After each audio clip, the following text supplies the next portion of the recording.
I want to start by paraphrasing from Charles Swindoll's intro, his book and commentaries on Job. He says, I want to travel back in time to the land of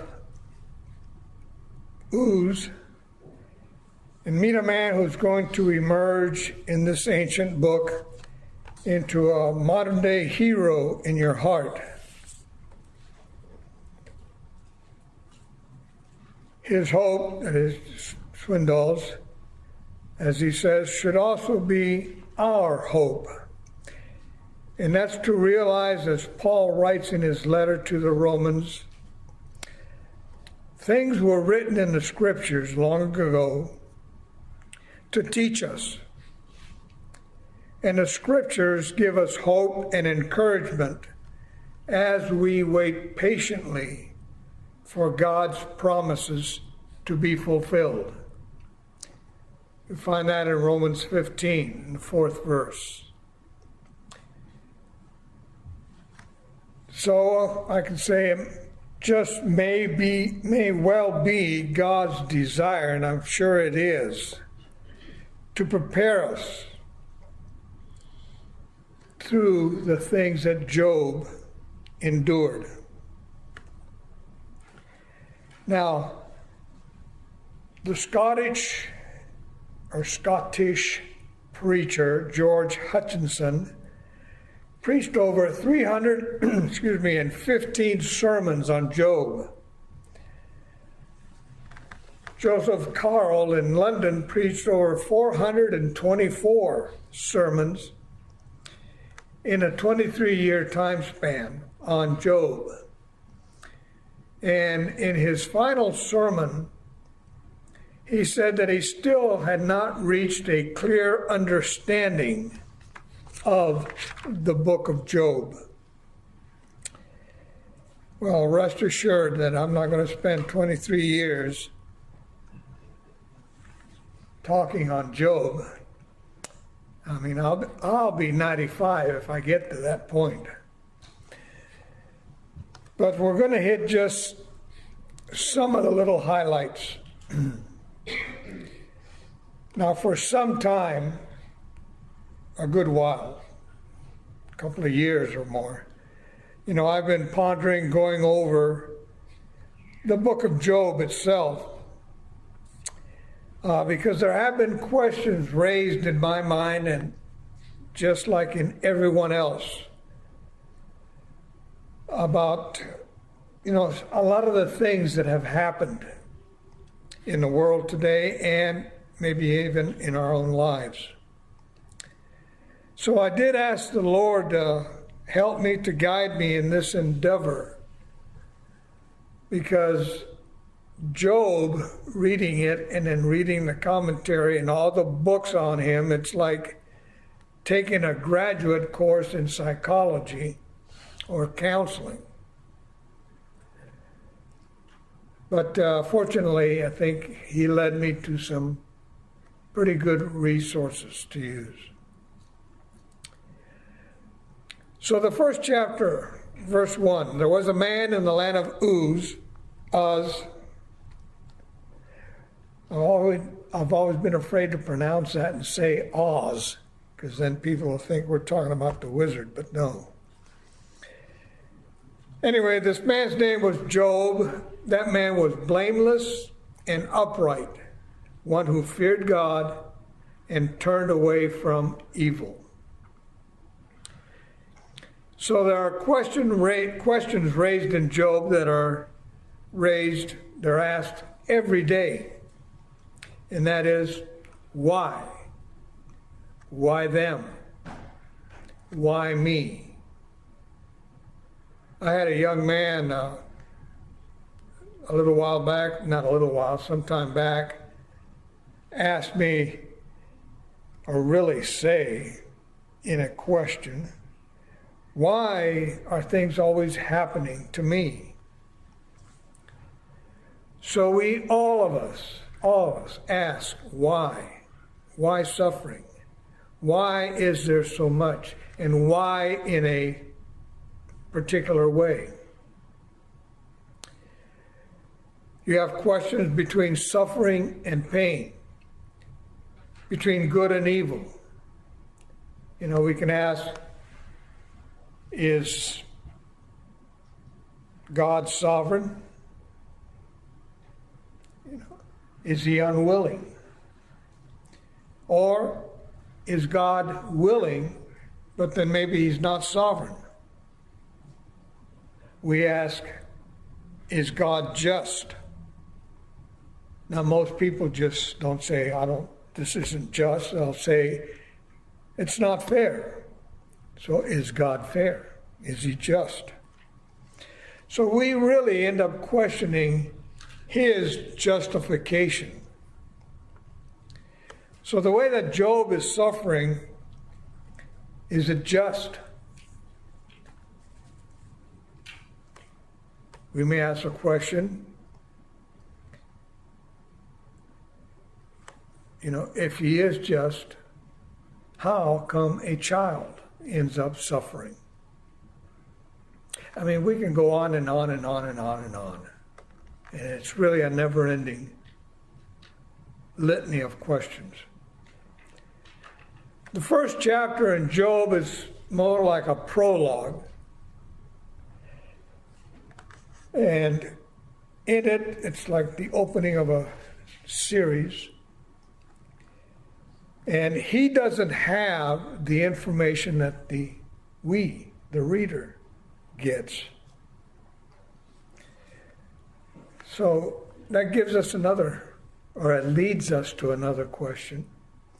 Do we really ever know what and why God allows for things to occur in our lives, in the lives of others? Some that we know, some that are friends, even our family.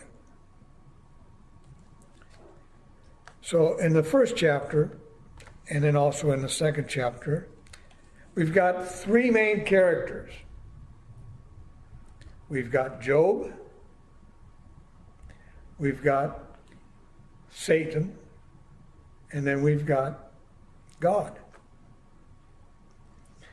So Job, now he appears, and everybody agrees that he is a historical figure, a historical person. He's mentioned in James 5, verses 10 and 11, if you want to read it. It says, as an example of suffering and patience, brothers, take the prophets who spoke in the name of the Lord. Behold, we consider those blessed who remain steadfast.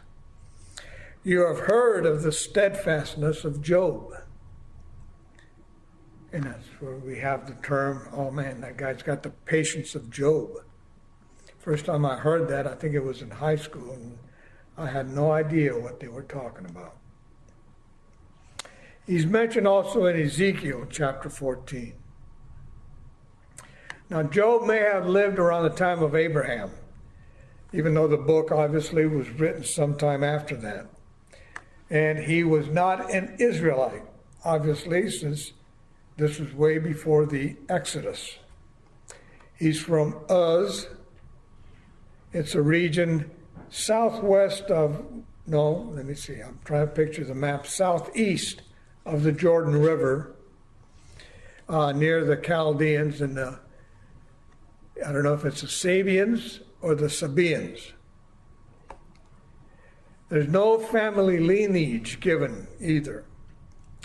But we're told twice that he is blameless, he feared God, and he turned away from evil. Both the author says it and God says it.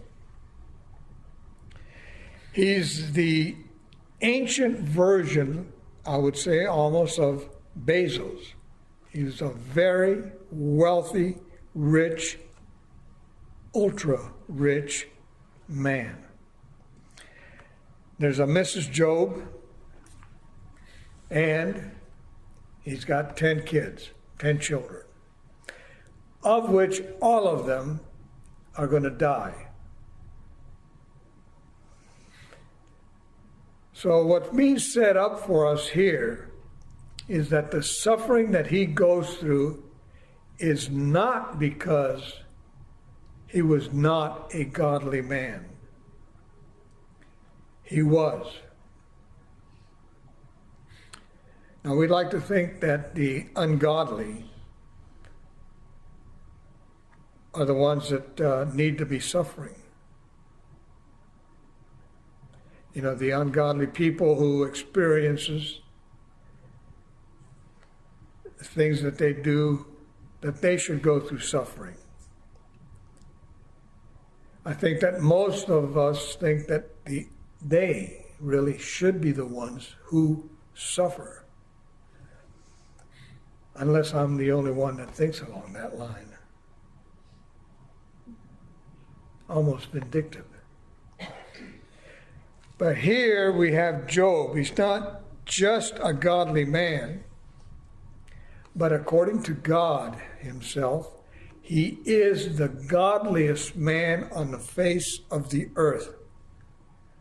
In verse 8, the Lord said to Satan, "Have you considered my servant Job, that there is none like him on the earth, a blameless and upright man who fears God and turns away from evil?" So 3 statements that tell us what Job is. He's blameless, he's godly, and he fears God. And this supports to his statements later on that he is innocent. Why is he suffering? Now, Job is not a sinless man. He is a son of Adam. And he has that original sin in him. But his innocence, he is innocent of committing any sin to deserve the kind of suffering that he will have. We have with Job, well, not with Job, we have an example of an innocent person suffering. In John 9, in verses 1 through 12, about the man born blind. You know, the disciples came up to Jesus and they asked him, who sinned? Was it the blind man, even while he was just a little blip in the womb of his mother, or his parents? And what did Jesus reply? Neither this man sinned nor his parents, but so that the works of God might be displayed in him. So this supports his innocence, Job's. But it kind of worsens the problem. Why does God allow any innocent man to suffer? Now, when I say man, that includes women. I mean, man is a generic term in Scripture. In one day, the bottom falls out of Job's world. He loses everything. All the money he has, everything that he has invested in Wall Street, his 401k, I mean, everything. And then later, he will lose all of his children. All in one day. All 10 of them. Now, it's hard enough losing one. You know, if you can imagine a scenario, I've had some friends. You may be familiar with the scenario that they received a call early in the morning at 2, 3 o'clock about a traffic accident or some illness. Well, here Job gets the news, one right after the other, and his whole entire family, except for his wife, are dead. Well, we've got Job. Then we also have the second character, Satan. Now, literally, Satan means the adversary, the accuser. So the name, the term is really considered more of a title than really a name. So you can think of it this way. When the Iranians call Israel and the U.S., I don't know who's the little Satan or who's the big Satan. One of us is the big Satan and the other country is the little Satan. What they're really saying is the little accuser, the little adversary, and the big adversary. Think of it as that way. So Satan, or Satan, Satanas, is the opposer. He is the adversary. So it's interesting to note also that he does not appear anywhere else in the book after this chapter. Now, there are many commentators who believe that he is later symbolized in Leviathan and Behemoth. The Leviathan is like a large overgrown lizard. Some have said maybe he's referring to the dinosaurs. But they were both primeval chaos monsters created by God at the beginning of creation. And according to later Jewish tradition, both are going to end up becoming food for the Israelites. So that's how they picture Satan in these two symbolized creatures. Well, now there was a day when the sons of God came to present themselves before the Lord, and Satan also came among them. Where was this? Someplace out there in the universe. Okay. Satan is standing there giving an account. He's reporting, he's answering to God of what he has been doing. Now, some try to say that there is dualism here, but there isn't. No. There is no division of equal power. No division between good and evil. Satan himself has come to give an account. He has reported, just like all the sons of God, that's the angels, have come. What are they going to report? Doesn't say, it's not important. But Satan is the character here. So the Lord begins the interrogation. He says, "From where do you come?" And Satan answered the Lord, saying, "Well, from roaming about the earth and walking around on it." So he's a wanderer, wanders throughout the earth. He doesn't have a home. Derek Thomas calls him a vagabond, a spiritual tramp. But now God is the one who gets the ball rolling. So we ask, what does he have in mind? If we want to be humorous, what has he got up his sleeve? He says, "Have you considered my servant Job? For there is no one like him on earth, a blameless and upright man, fearing God and turning away from evil." Satan could have answered, well, with friends like you, I mean, what do you expect? What does he say? Does Job fear God for nothing? Have you not made a hedge about him and his house and all that he has on every side? You have blessed the work of his hands, and his possessions have increased in the land. But put forth your hand now and touch all that he has, and he will surely curse you to your face. Well, what we can see here is that there is, though, a connection between suffering and Satan.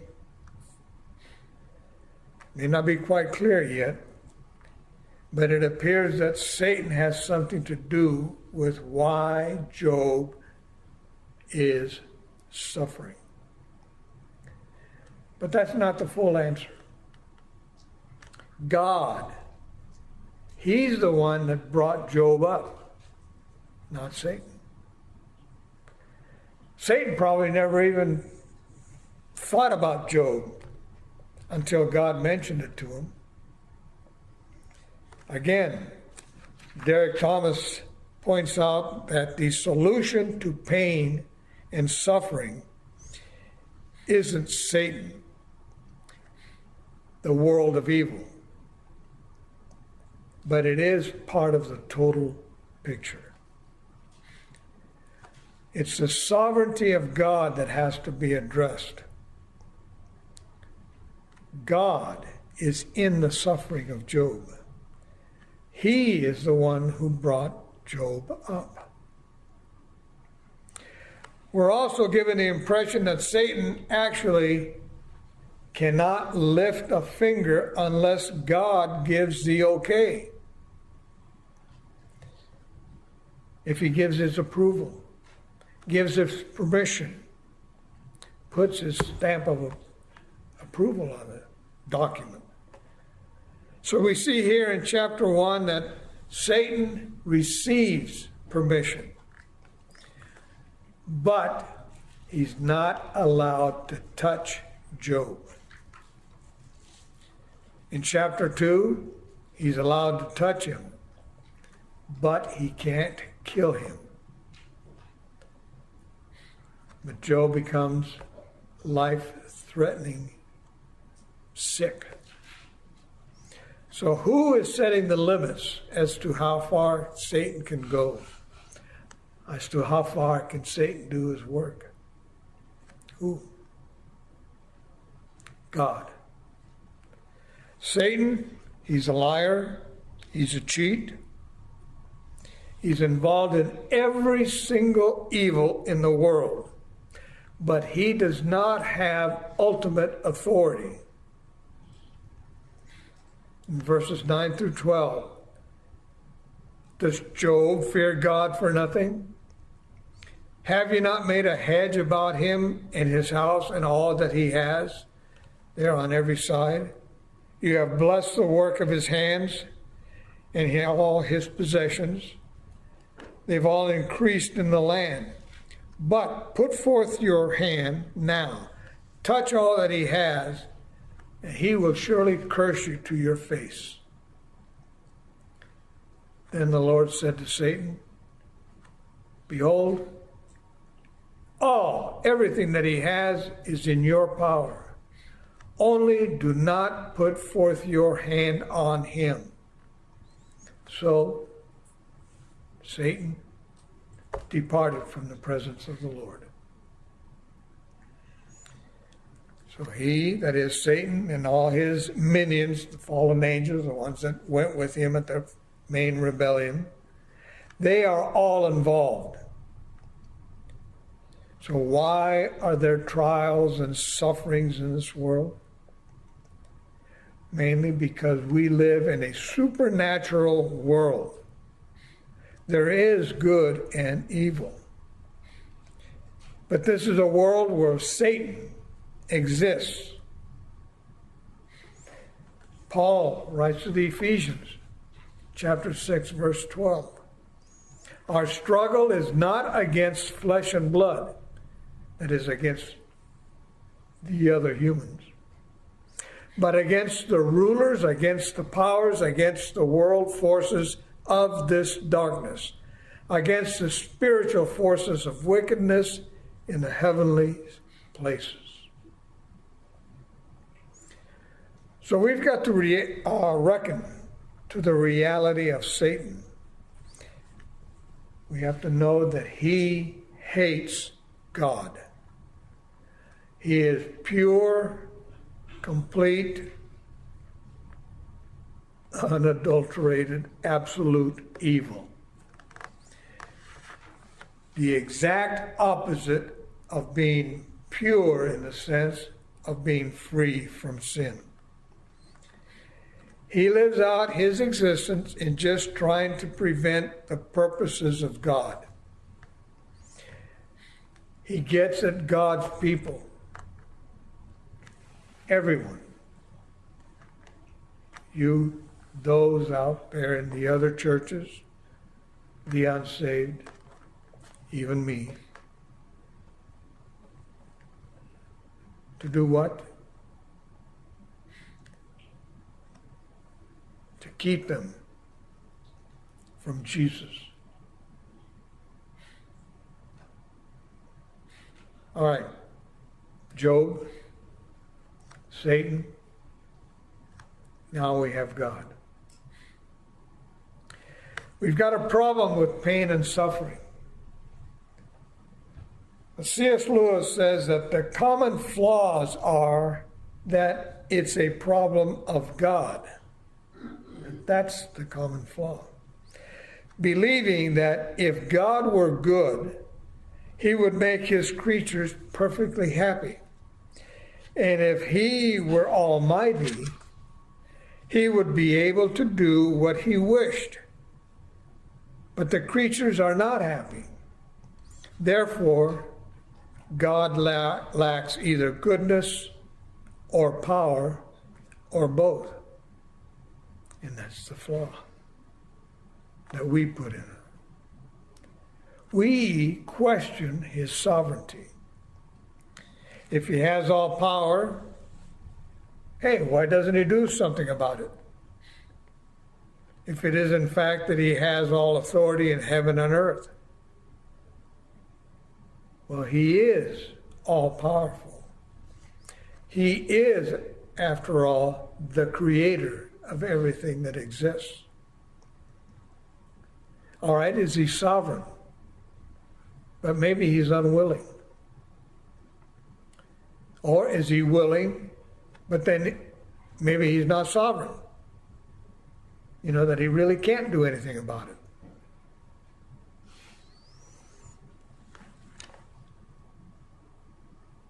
But listen to what Job says at the end of this first chapter. A man who just lost everything that he had. He acknowledges the sovereignty of God. Job arose, tore his robe, and shaved his head. And he fell to the ground and he worshiped. He said, "Naked I came from my mother's womb, and naked I shall return. The Lord gave, and the Lord has taken away. Blessed be the name of the Lord." Now, there's a lot of people, many, who mean well. They do. But they will say, don't blame God, because his hand wasn't in on whatever it is that may have occurred. They will blame something else in order not to blame God. Say he's not the author of sin, even though sin had nothing to do with whatever suffering and pain was occurring. They will say anything to keep from attributing to God what occurred. But God's hand is involved. His sovereign hand is involved. Nothing in this universe happens without God willing it to happen. and saying willing something to happen. If you know that it occurred and it occurred, that means that you willed it. You allowed it. In Matthew 10, the 29th verse, Jesus says, "Are not 2 sparrows sold for a cent, a penny? And not one of them will fall to the ground apart from your Father." I think you might recall, it's been a couple of 3 years now, little Carlito in Panama. I forget, I think he was 3 or 4, who wandered off, fell into the cesspool or into the latrine, taken to the hospital. Well, he died some weeks later. In Matthew 18, verse 10, we read, "See that you do not despise one of these little ones," these children that were around him, "because I say to you that their angels in heaven continually see the face of my Father who is in heaven." So here's the why. Where were Carlito's guardian angels? Why didn't God keep him from walking and falling into that cesspool? I don't know. And I don't believe that anyone can really know. Just that God allows things to happen the way they do.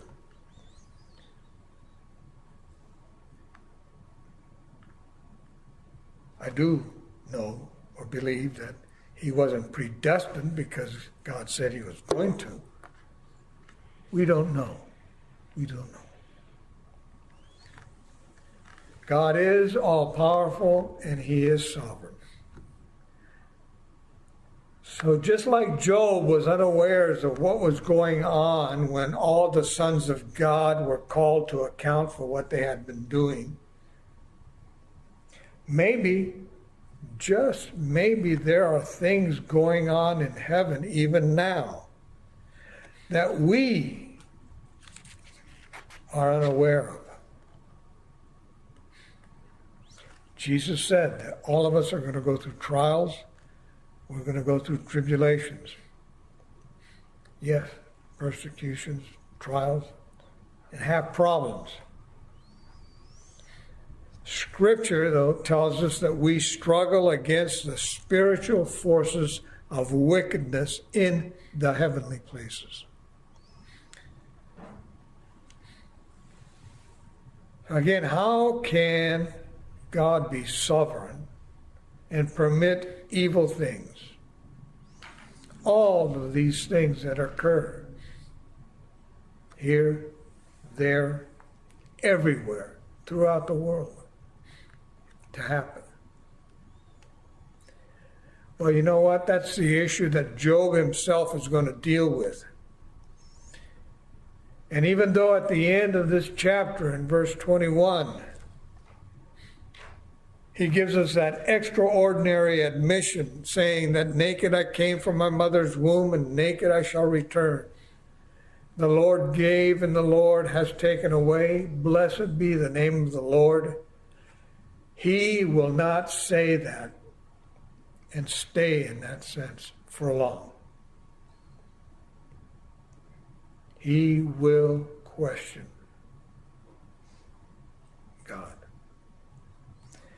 People, after the reality of a tragedy sinks in, realize that things have changed and that they cannot be undone. They like to call it now PTSD, post-traumatic stress disorder. It's a post-trauma. It's a stress. There isn't anyone in the world, I don't believe, that does not go through that. Some sense it a little bit, others get it worse. Job himself is going to descend into some very dark places. And he's going to ask all kinds of questions, moral questions, theological questions, even accusatory questions of both his friends, who mean well, and God. People lose their faith. They have it weakened when they come across such circumstances. I will say that if they are saved, they will not lose their salvation. This we discussed last Monday. And I was told firmly by our dear Buddy Wasson, he says that those that are his, he will never let them go, no matter what.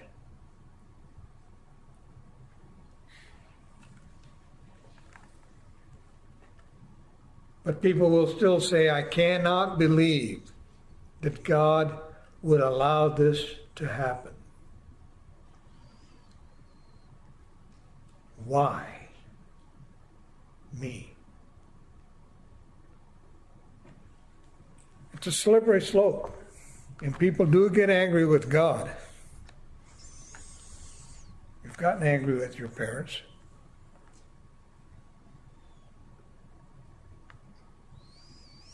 How would you like to respond, though? You have to be honest with yourself. I have to be honest with myself. Would I like to respond like Job? The Lord gave. The Lord has taken it all from me. Blessed be the name of the Lord.